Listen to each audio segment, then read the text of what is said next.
ជំរាបសួរបងប្អូនអរគ្នាថ្ងៃនេះបកស្រាយចម្ងល់របស់ប្អូនម្នាក់ដែលបានឆាតចូល page ហ្នឹងគឺគាត់សួរថាបើសិនជាប្រាក់ខែគោលបានតិច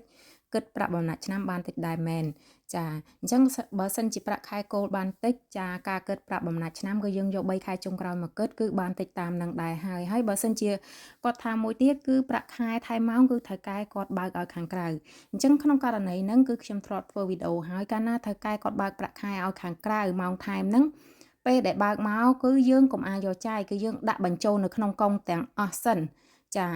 ហើយយើងបញ្ចូលរហូតធ្វើបែបនេះទៅដល់ពេលយូរទៅចាប់ពី3ខែឡើងទៅពេលដែលគិតប្រាក់បំណាច់ឆ្នាំបើថៅកែគាត់គិតតែប្រាក់ខែគោលឲ្យទេគឺយើងអាចតវ៉ាបានដោយយើងមានភស្តុតាងនៅក្នុងកុងយើងថាថៅកែជារៀងរាល់ខែគឺគាត់បើកប្រាក់ខែឲ្យខាងក្រៅគឺយើងបញ្ចូលនៅក្នុងកុងអញ្ចឹងបញ្ចូលឲ្យតែបាន3ខែឡើងទៅគឺខាងក្រសួងគេនឹងចាទទួលស្គាល់ហើយប៉ុន្តែបើសិនជាបងប្អូនតកែបើកហើយយើងដកចាយគឺយើងអត់បញ្ចូលកុងនោះខាងក្រសួងគេមិនទទួលស្គាល់ទេដោយសារតែយើងគ្មានភស្តុតាងអីយើងនិយាយតែមាត់ទេគឺมันអាចយកជាការបានទេអញ្ចឹងសូមបងប្អូនជ្រាបជាដំណឹងចំណុចនេះហើយគឺបងប្អូនគួរតែប្រុងប្រយ័ត្នទាំងអស់គ្នា